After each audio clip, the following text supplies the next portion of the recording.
दोस्तों ये कहानी है मध्य प्रदेश के एक छोटे से गांव बड़खेड़ी जो कि पड़ता है सारंगपुर में।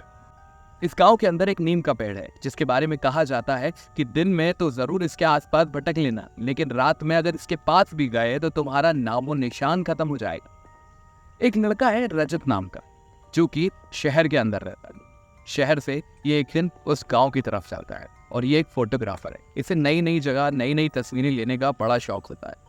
लेकिन जब ये उस गांव के अंदर जाता है और जाकर के उस पेड़ की फोटो लेने की कोशिश करता है, तब गांव वाले से समझाते हैं कि दिन के समय तो इस गांव में जहां जाओ वहां भटक लेना, लेकिन रात के समय खास करके इस पेड़ के पास मत आना, क्योंकि दिन के समय यहाँ पे लोग क्रिकेट खेलते थे, लोग इस पेड़ के नीचे दौड़ा भागी करते थे। लेकिन जो पुराने लोग थे वो बच्चों को समझाते थे इस पेड़ के नीचे मत जाया करो।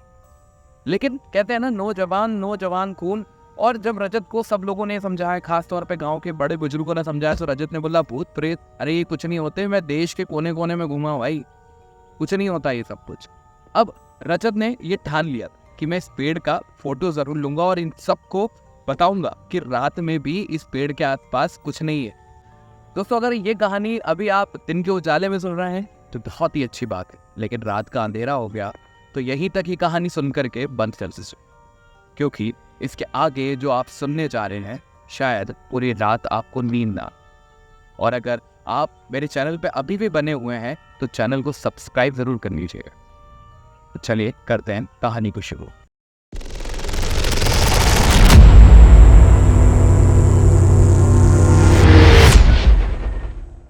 दोस्तों जब रजत ने ठान लिया कि मैं इस पेड़ का फोटो जरूर लूं, अब रजत अपना कैमरा लेकर के इस पेड़ की तरफ आगे बढ़ गया कि इस पेड़ के वो फोटो लेने लगा। लेकिन ये जो समय था तो ये अभी जस्ट सूरज ढलने के बाद का समय था, और जैसे ही रात धीरे धीरे आगे बढ़ रही थी, ये जंगल एक खाली सन्नाटे में बदलता जा रहा है।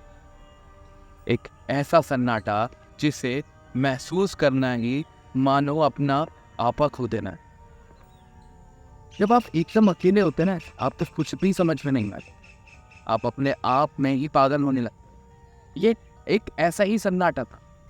अब इस सन्नाटे में रजत को एक बार डर लगना शुरू हुआ, लेकिन इसने ठान रखा था कि मैं यहाँ का फोटो जरूर खींचूं। तभी रात के लगभग 9 बजे होंगे। रजत अपना कैमरा वहां नीचे रखता है और अचानक से कैमरा करके कुछ फोटोज खींच लेता है। पर रजत एकदम से घबरा जाता है क्योंकि वहां कोई नहीं होता और रजत ने कैमरा रखा था। रजत जैसे ही कैमरा उठा करके चेक करता है, उसमें उसे एक फोटो नजर आता है। एक ऐसी फोटो जिसमें कोई पेड़ से ऐसे करके झांक रहा है, और वो एक सफेद कपड़े में लड़की, जिसे देख करके रजत बहुत घबरा जाता है। और तभी पीछे से आवाज आती, मुझे जो परेशान करने आए हो। और रजत जैसे ही पीछे हो करके देखता है, वो लड़की जो उस कैमरे में उसे नजर आई थी वो उसके पीछे खड़ी होती। और रजत ये देख करके अपने प्राण मानो वहीं त्यागने के लिए तैयार हो गया था। अब ये लड़की कौन थी दोस्तों, ये पीछे चल करके जान। ये जो नीम का पेड़ था, यहाँ पे एक लड़की की बलि दे दी गई थी। उसे इस पेड़ के ऊपर बांध करके मार डाला। कहते थे कि वो तांत्रिक विद्याएं करती, काला जादू करती है और लोगों को परेशान करती है। अब ये कितना सच था ये तो वो ही लड़की जानती थी जो इस पेड़ से बंद करके मर चुकी थी। उसका नाम था गौरी। लेकिन गौरी आखिरी सांस तक ये कहती रही थी, मैं तांत्रिक विद्याएं नहीं करती, मैंने कभी किसी का नुकसान नहीं पहुंचाया। लेकिन यह मानने के लिए कोई तैयार नहीं। और उस दिन के बाद इस पेड़ के नीचे न जाने कितने लोगों की जान जाने लगी, क्योंकि गौरी की आत्मा इस पेड़ पे ही रहती।